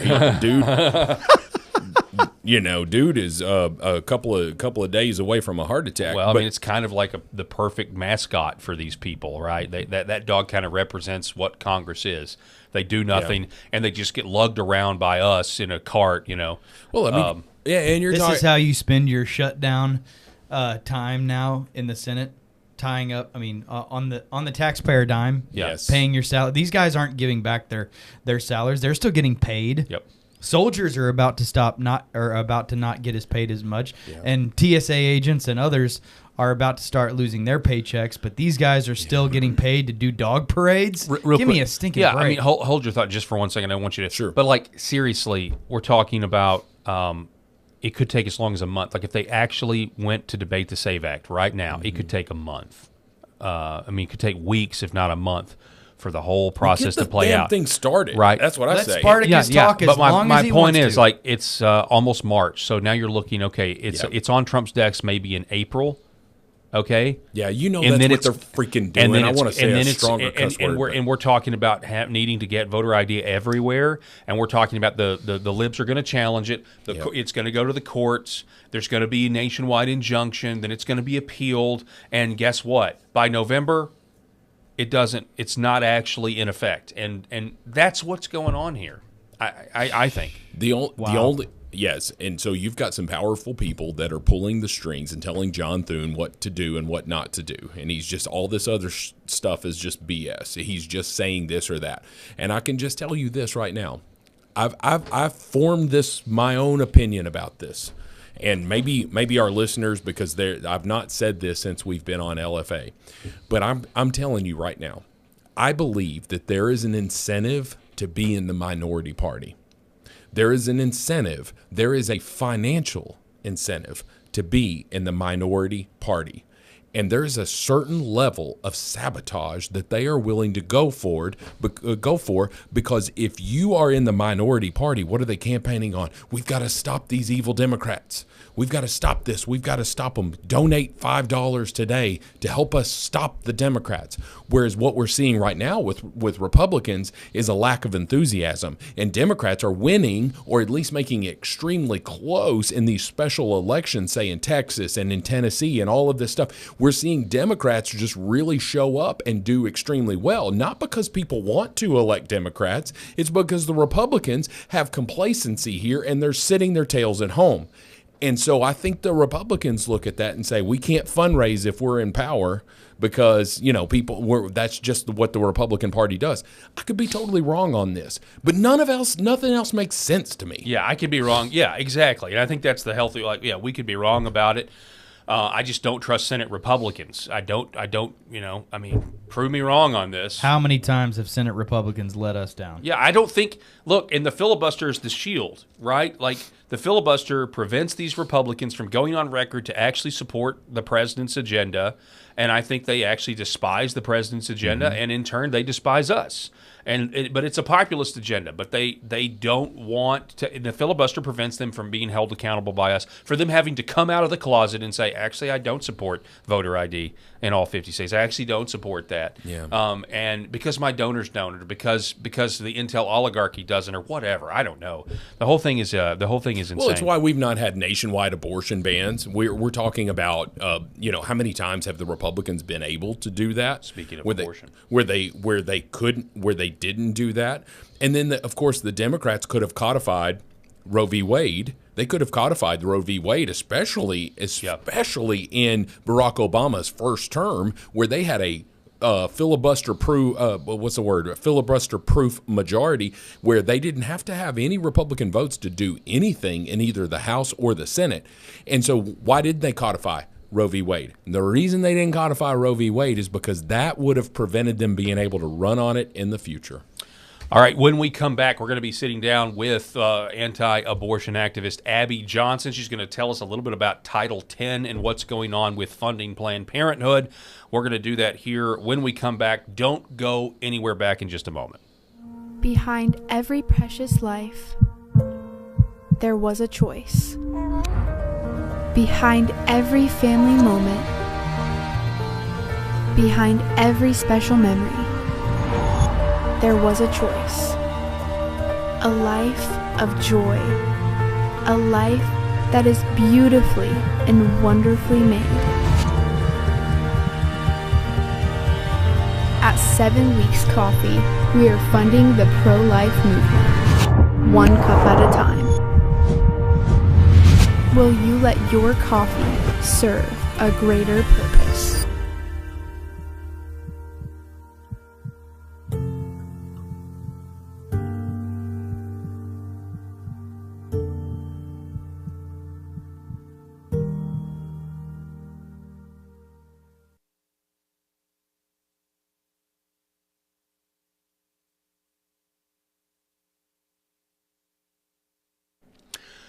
So about 11 months ago, Politico ran this particular headline. Let me fly this in here. Headline, Trump administration cuts tens of millions from Planned Parenthood. This was written March 31st of last year. Some new developments happened, though, in January. We actually haven't gotten a chance to talk about it. We have this other story from Politico. Now, we know it is Politico, but it was written on January 13th of this year. A lawsuit has been dismissed after the Trump administration quietly restored tens of millions to Planned Parenthood. What's really going on here? Obviously, part of the Republican coalition, and it very much is a coalition, has to do with, a lot of people who are pro-life, and obviously I'm one of those people. We even had this story here out of First Things trying to analyze this by Carmel Richardson, saying, is Trump playing the long game on this? So some people are reporting that Elizabeth Mitchell reported this over at the Daily Signal, that this move was actually trying to, an attempt to reposition to finally cut funding for Planned Parenthood. That headline, Why Trump's HHS Gave Planned Parenthood Tens of Millions in Funding Back, from the Daily Signal. So what exactly is going on here? I don't really know, but I figured I would ask Abby Johnson, who is obviously somebody who knows a lot more about this subject than I do. Abby obviously was a former Planned Parenthood director, but certainly changed her ways and is now, has a handful of ministries where she is fighting against abortion because she believes every life is sacred. And I thought I would have her on the program. Abby Johnson, welcome to the Paul Harrell program. Thank you. Thanks for having me on. Absolutely. So what do you know about this particular issue? It's Title 10, I think, is the technical term for it. But have you been following this at all? I have. So the actual redistribution of this fund came in December. It wasn't reported until January. So it was kind of an interesting thing because it was done very quietly, like you said, and wasn't reported on when it initially happened. And then when people sort of blew the whistle on it, I mean, even the pro-life movement didn't really talk about it. Nobody was really reporting on it. Then I sort of started talking about it because the March for Life had J.D. Vance as their sort of highlighted speaker. And I thought, this is crazy. This administration has done several things that have gone against the pro-life movement and what we're trying to do here to protect unborn children for abortion. One of them was allowing the generic creation of the RU486 pill, so the chemical abortion pill. So that was created and now allowed to be dispensed. And it was Trump's FDA that did that. They reaffirmed Biden administration rules to allow the dispensation of this drug into all 50 states, which I thought was nuts. But then this, right? Refunding Planned Parenthood all of this money that they said they were going to withhold, that they did withhold. And so then they have J.D. Vance speaking at the March for Life as this, hero of the Trump administration. And look, I do believe J.D. Vance is pro-life. I do believe he is a pro-life guy, but I have not seen the Trump administration to be some sort of valiant pro-life administration. And so I started kind of calling this out after the March for Life announced J.D. Vance. And then it really kind of blew up. People, a lot of pro-life organizations that are, very much pro-Trump started, making excuses for it. Like you said, you put up these articles saying, well, he's playing the long game. He didn't want to get into a legal battle against the ACLU. And I just find all of that honestly laughable, as if Trump has ever been concerned about getting into a legal battle with some sort of liberal organization. He has spent years of his life in legal battles against liberal organizations.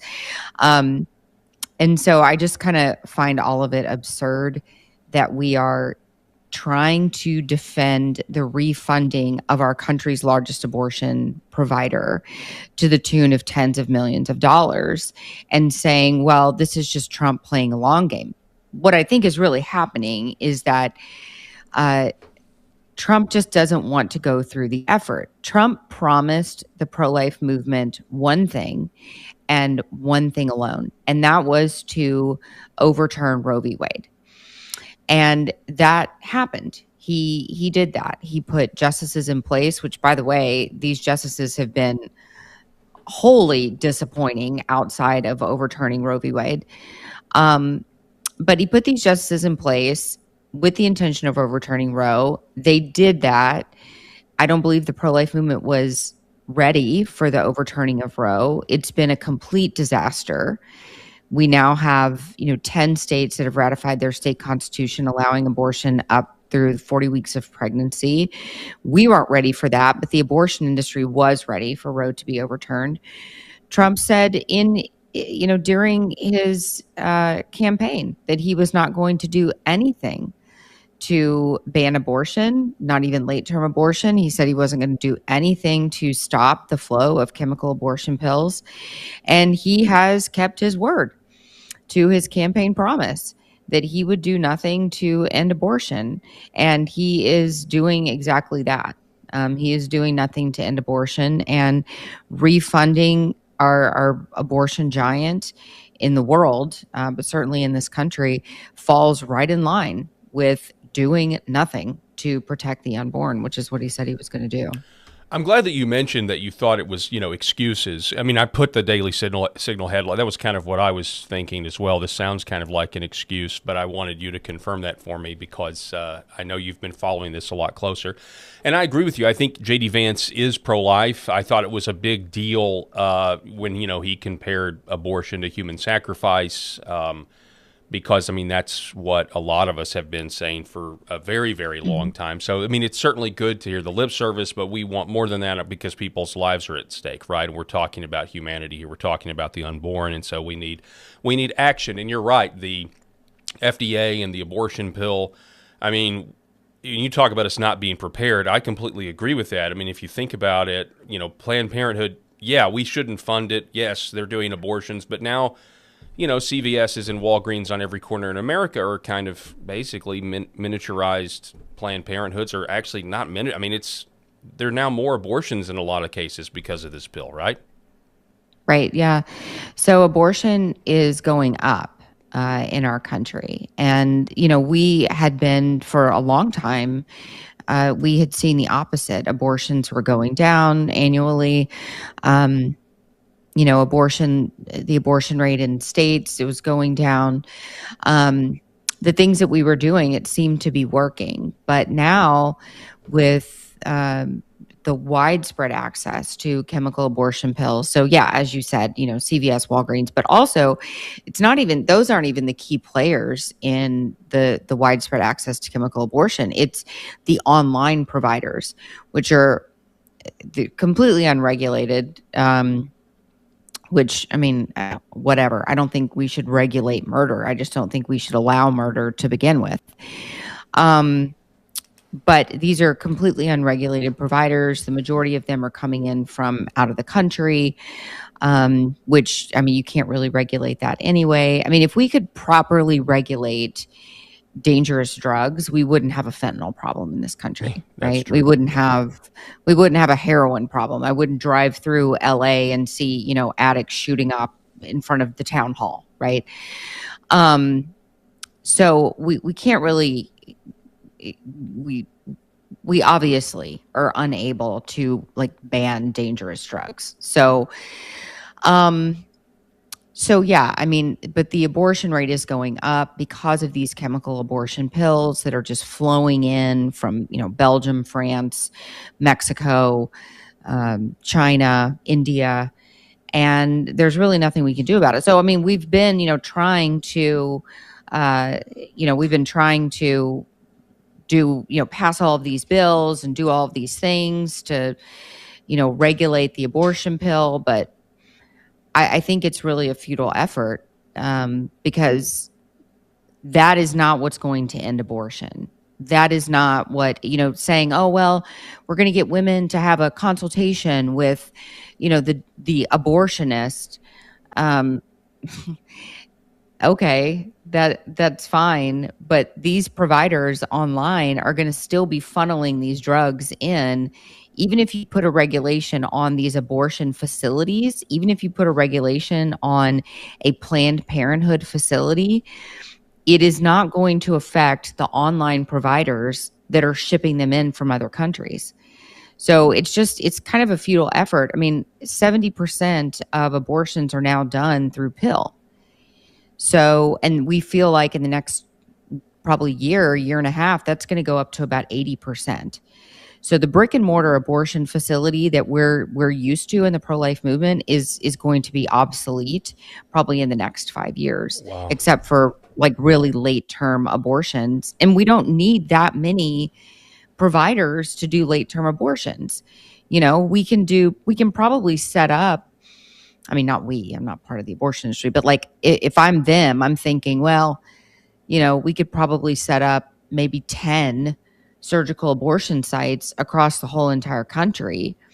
And they have enough money from, you know, these companies, Yellowhammer, Lilith Fund. I mean, Warren Buffett is funding all of these organizations, and they can just fly women who actually want a surgical abortion because they're later in their pregnancies.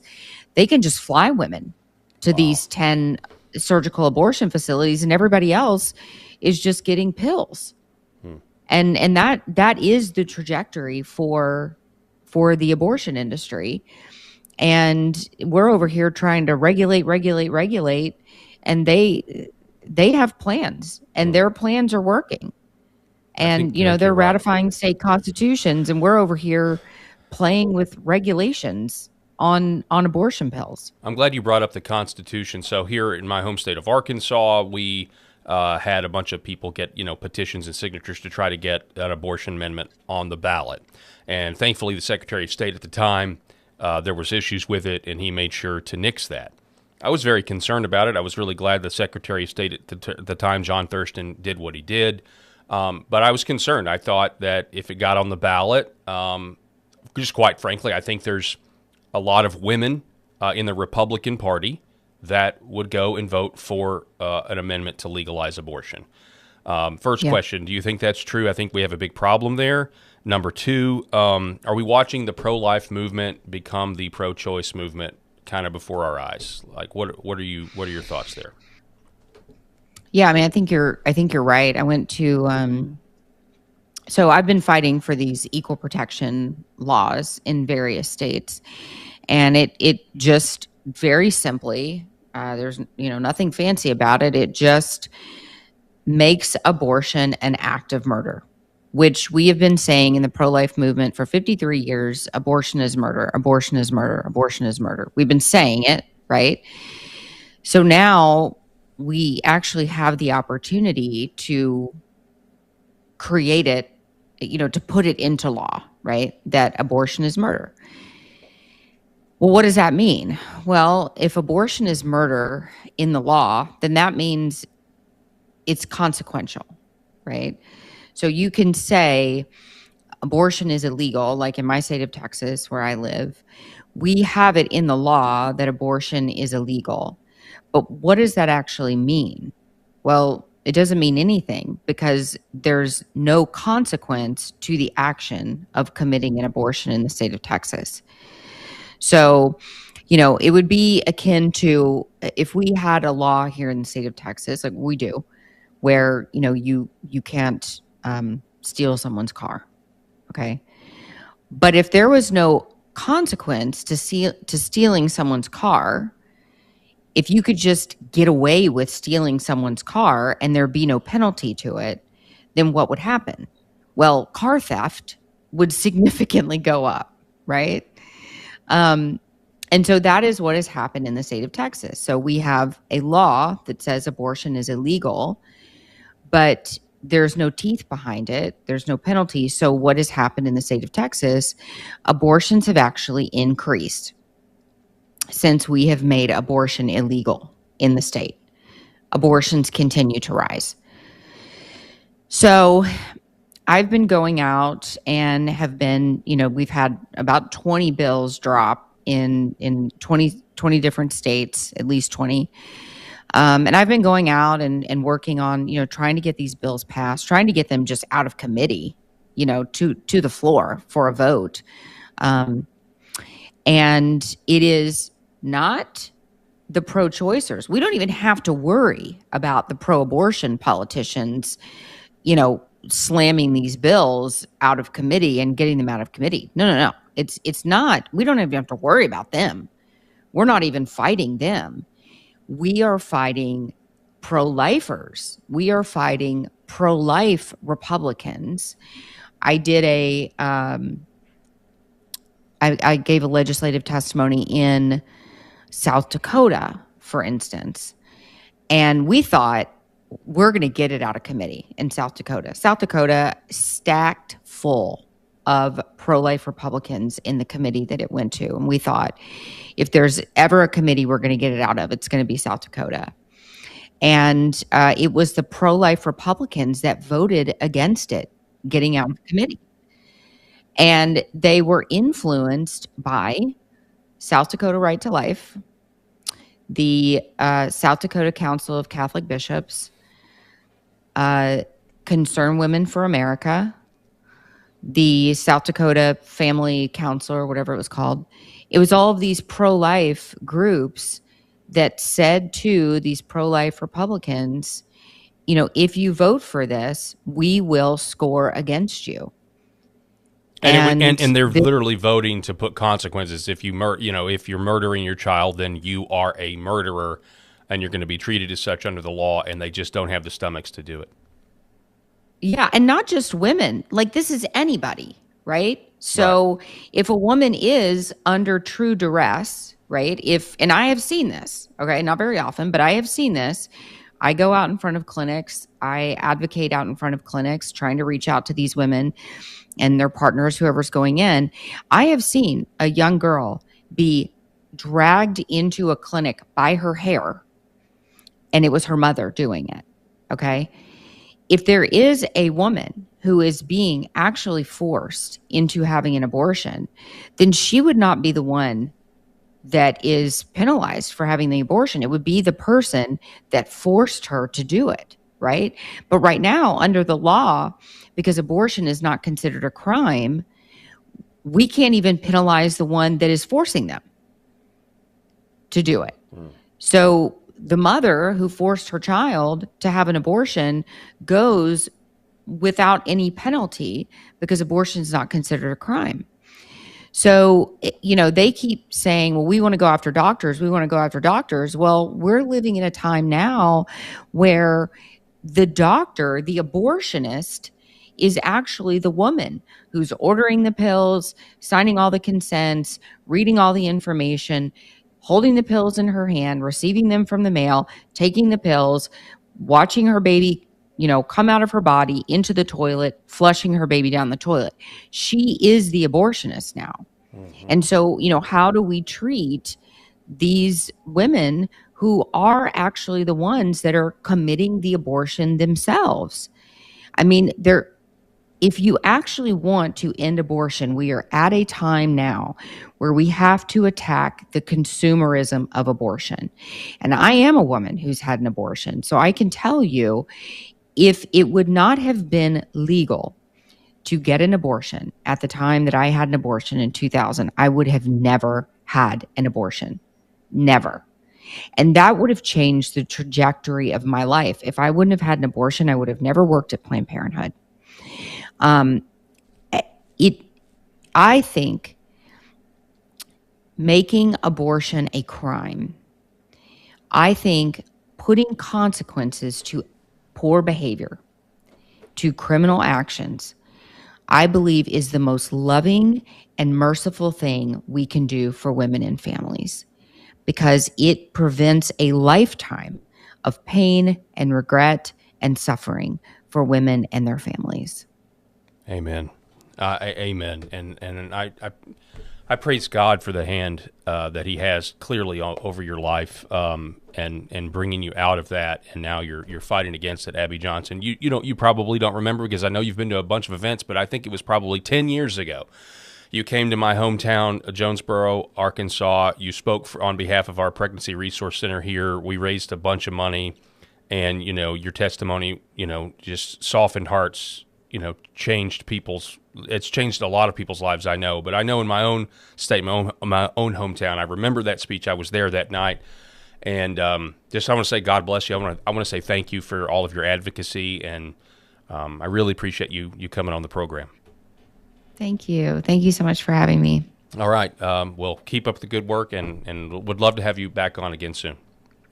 Of course, anytime. All right. God bless. All right. So that was me just earlier today, sitting down with Abby Johnson. If you don't know her story, I would very much encourage you to look into it. And I was watching the chat while this was going on, and I know a lot of people have, strong opinions about this, about, the federal government's role in all of this now that it's back to the states. And, fundamentally, it should be a states' rights issue, constitutionally 100%. That doesn't necessarily preclude, Congress's responsibility to, if they wanted to, pass a federal abortion ban, which is not necessarily, that's not no longer in the mainstream Republican thought. When you get to the state level, I just wanted to highlight this, how you are seeing a lot of people who, for a generation, said abortion is murder. But now that they have the ability at their state legislators to do something about it, they're actually capitulating.